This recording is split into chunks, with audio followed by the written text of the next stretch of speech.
Hi, I'm Sarah Corriher, and I'm here to talk about LBRY. It's pronounced library, Sarah. But it's spelled LBRY. I know, but it's pronounced library. Library it is. Anyway, Thomas is here with me this time to ask some questions on behalf of LBRY. Tell us a bit about yourself. How did you become a content creator in the field you're in? Well, it actually started after I tried to hire some conservative writers, and I realized that all of these people that we were trying to hire to talk about conservative topics all wanted to be anonymous. None of them were willing to sign their names to their work, and that was because they were afraid. They were afraid of being fired from their jobs or ostracized from their friends and their families. I thought that was actually pretty tragic and horrific, and I realized that I was, as someone who was essentially self-employed, in a rare position where I can come forth and make conservative arguments without the fear of losing my job, for example. So that's essentially how I got started doing this. But I was a health reporter or health researcher, you might say, and I realized that ultimately people's physical health is rather unimportant if America ultimately loses its soul, which is where we're going. We can reach a point of societal disease that's worse than our physical diseases, as numerous as they are. At the same time, the site that I was working on, healthwise.org, was already being killed by Google because we talked about alternative health. And that was one of the topics that Google in the early days was already starting to, stifle, in the early days of censorship, that is. At the same time, we also mentioned Donald Trump in the beginning of Donald Trump's campaign. And so Google started stifling there. And at the time of the election, the traffic of that website had reduced to like 10% of its former glory. We'd been killed by censorship. It no longer came up in search results. I have a pretty small, modest, you might say, YouTube channel, but I think because of that, it's been choked more than most political channels, because you might say, started late in the 2016-ish era. You see, I started at the time of the biggest censorship, when the censorship had already started, which enabled YouTube to bury me before I could even grow. A lot of the channels had already become big, already had established followings, so censorship on them actually affected them a little bit less. What YouTube likes to do with its censorship is prevent you from getting new people. And so, as you might understand, that affects the smallest channels the most and prevents people from ever even finding out that they exist. Okay. Your experience with LBRY, when and how did you find out about LBRY? I don't remember the exact details, but I stumbled across it when I was searching for alternative video platforms. There are some alternatives. I think it's important for all of us to bookmark them, go and support and use them. We all talk about how broken the media is, how broken the internet is in some respects with regard to big tech, but these problems, they're not going to fix themselves. I think we have to participate and be a part of that. Okay, Sarah, what was your first impression of LBRY? Be honest. I was impressed by the video quality, actually, by the fact that these videos, despite being on an alternative platform, were crisp, clear, and high quality. I will say, in the early days when I first found it, the interface was kind of confusing, and the system of having a wallet and tokens was kind of odd to me. That said, it improved greatly in a really short time period, and that's why I'm more excited about LBRY than I am about some other kind of alternative video platforms.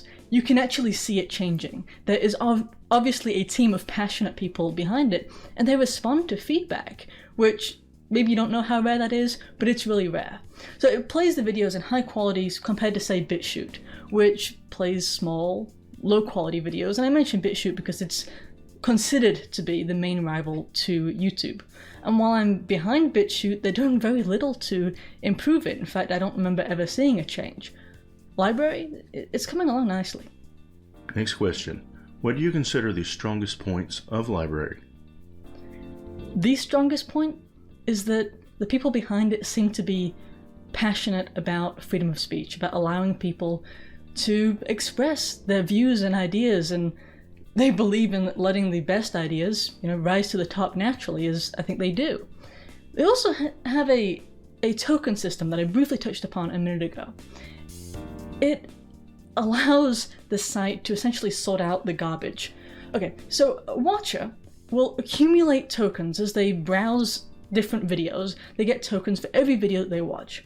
And then they can use these tokens to contribute and promote the videos that they like the most. This then causes the videos to rise to the top and be seen by more people. Essentially, the best videos end up being easiest to find. And that helps viewers to find the best stuff, but it also incentivizes the creators of videos to produce better content, to produce better work. And therefore, people like me who try really hard to produce a good quality video have a chance on a platform that's merit-based as opposed to artificially manipulated. I mean, the bottom line is, I'm never going to do a pro-tranny or pro-pedophile video just to be popular on YouTube. So I like the fact that with LBRY, I'm kind of in control of my destiny. I'm in control on the basis of whether people actually like what I'm saying or not, and like the quality of what I'm producing. I like the fact, as I said before, that LBRY has really high quality videos, and I'm talking about that in like crispness, actual, visual quality. And not to get into the complex backbone area, but it's better designed under the hood, you might say, with that's kind of demonstrated in the improved viewing quality. But if you look into how it actually runs, they've done it in a way that doesn't require this kind of black hole of unlimited money, as is the case with YouTube's design, actually. What advantages over YouTube do you enjoy with LBRY? Well, free speech is the main one, of course, right? And then there's the meritocracy, which I don't think can be overstated. The environment where people like me have a chance on the basis of our merits and nothing else. It's not artificially manipulated to put the very worst stuff at the top, the stuff that you don't want to see, and the worst pop music, shoved down your throat. Instead, it's just what people like comes to the top. And that's all. There's also this feature, it's like a digest email essentially. So say that you're a viewer who's using LBRY, and you're scrolling around and you subscribe, or as they call it, follow, these different channels. And then these channels upload new videos, right? You get an email each day, assuming those people have uploaded videos, including all these videos together in this one email. This guy has uploaded this video, and this other person that you subscribe to has uploaded this video, and it's all in one email.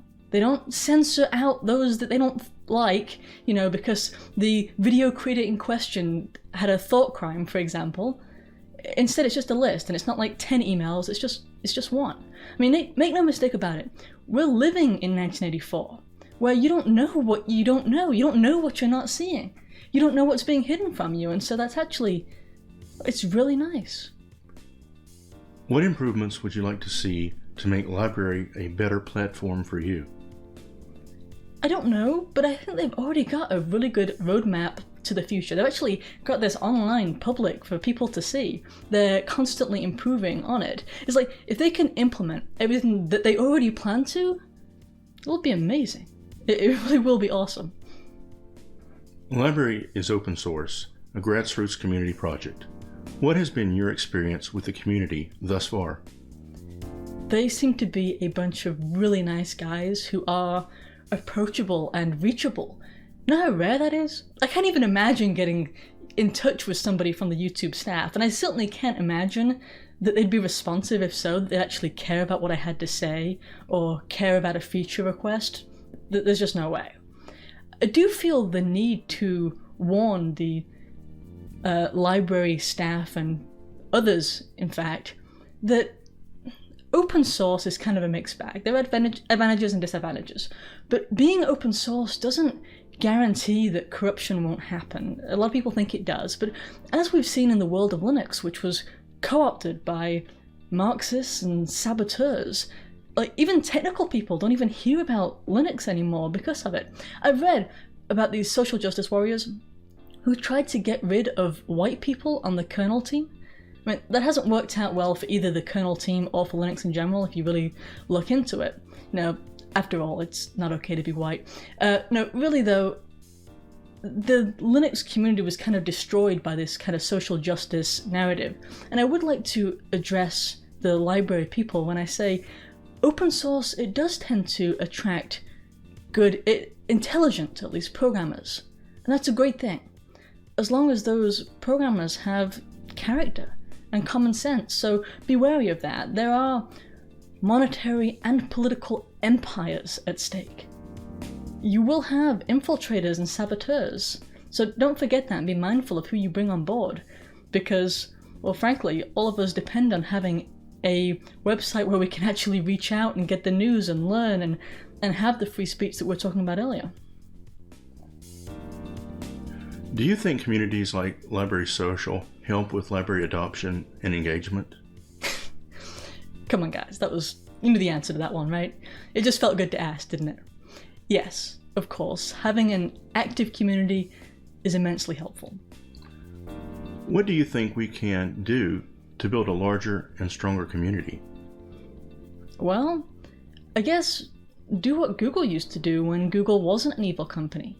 Market the fact that you're not evil. Will you miss YouTube when LBRY bankrupts it next year? Would you? Not a bit. Not a bit. I consider YouTube to be a necessary evil, kind of an unavoidable platform if I want to reach people, but I would love for it to be replaced by something better. I mean, they are, by willful intent, this isn't an accident, they are intentionally a corrupting force on our society. They push perversions even on children. I mean, there's no telling how many lives they've destroyed, and I'm not just talking about creators. I'm talking about children that they've actually destroyed. Just recently, it came out that they had silenced a video by practicing pediatricians who were trying to stop child abuse. They censored and took that video down. I mean, if LBRY wants to be less evil than YouTube, I mean, the bar is really low. I think I could probably rant and rave more than most because my work was targeted by big tech before the adpocalypse. You know, they were banning alternative media and hiding it in favor of the pharmaceutical industry well before they started engaging in what you might call political censorship. So I actually saw the dark cloud of censorship way before the people who were openly political did. On a serious note, do you think LBRY can become a major contender as a serious media sharing platform that can take on the big players, such as YouTube? That's going to be an uphill struggle. Ultimately, YouTube is in bed with the rest of the media. Essentially, they're all forming a big cartel, and that makes it hard to even get the word out. In a fair environment, I think LBRY would already be closer to the top than it is now. But I'll tell you what the real challenge is. It's balancing free speech and having a free speech platform while keeping it family friendly. And that's really important because the only way that LBRY is going to grow is if people are willing to share it, to share the news and word of it, you might say, with friends and with family. It's kind of the weakness of BitChute, I would say, is that it doesn't sort out the garbage, so the psychos and the Nazis get prominence when they wouldn't in a real meritocracy. With the token system of LBRY, I'm optimistic that it can overcome this issue. We, as a society, we need to have painfully honest conversations and discussions about race and about class without becoming the monsters that those on the left like to pretend that conservatives are. Most of us are capable of that and want to do that, I think, and that's where LBRY's system of viewer promotion of videos is fundamentally important, and it's, I think, why LBRY is better designed than other alternative platforms, because it has this built-in mechanism to enable better people, better videos to rise to the top. LBRY is a powerful free speech tool. How important do you think it will become in the future as we see more of our freedoms taken away? Being able to have open and honest discussions and pass on real news is critical to the survival of civilization itself. Most people don't want us to become a banana republic. If we're not going to become a banana republic, we need the freedom to express ourselves and, let the best ideas win. Do you think Jeremy Kaufman, and I hope I said that name right, the CEO and founder of LBRY, will seek refuge in the Ecuadorian Embassy of London if LBRY gets too powerful and more mainstream? I know that's meant as a joke, but in the times we live in now, it's not really unthinkable, is it? It's like the real news is silenced, and you have mainstream newspapers who are talking about how we have a shadow government, and they're applauding it, they're praising it. And obviously that question was a reference to Julian Assange, which is a really sad story. But people, I think, sometimes overlook the true importance of a free media and full disclosure, which we got thanks to him. Had certain corruption not been exposed, we would probably have a Hillary Clinton presidency right now, which would have led to, most certainly, a World War III involving Russia. I mean, if we didn't have the information provided by Julian Assange and WikiLeaks, and a world war started with Russia, when we'd have people dying from radiation poisoning right now, who wouldn't even know why, who wouldn't even know that that war had happened as a cover-up for Hillary's selling our uranium. Just think about it. We shouldn't forget how close we came to that very scenario playing out. Sarah, in one sentence, how would you sum up LBRY? I'd sum it up in one word: hope. Is there anything you'd like to add that we haven't covered yet? Yes, actually.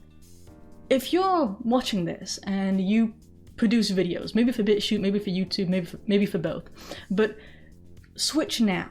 Don't wait until you're killed from various platforms. Do it now while you still have a copy of the media that you've produced, the work that you've produced. If you're a YouTube creator, LBRY actually has something they refer to as YouTube Sync, where you can automatically transfer all of your videos, make essentially a copy, right, from YouTube over to LBRY. It'll bring your videos, your descriptions, your tags, your thumbnails, everything. It'll just take the work out of it for you, and they'll even give you some free tokens so you can help to promote your videos on LBRY. So do it now, is what I can best say. Don't wait until YouTube mows you down and destroys your work. You do the sync, you get all of your past videos, and any new videos that you produce to YouTube will automatically be taken to LBRY so that when they're ultimately deleted, and yes, I said when and not if, you'll have LBRY there to reach out to the audience that you built up. So yeah, that's what I mostly have to say, that people shouldn't wait and they should start using these good alternative platforms. LBRY seems to be coming along really nicely. Don't wait, don't stay with the beast as your only source of getting out there. It's frankly insane. YouTube for now may be a necessary evil, but we should work to build up the replacement. It's not going to happen without us.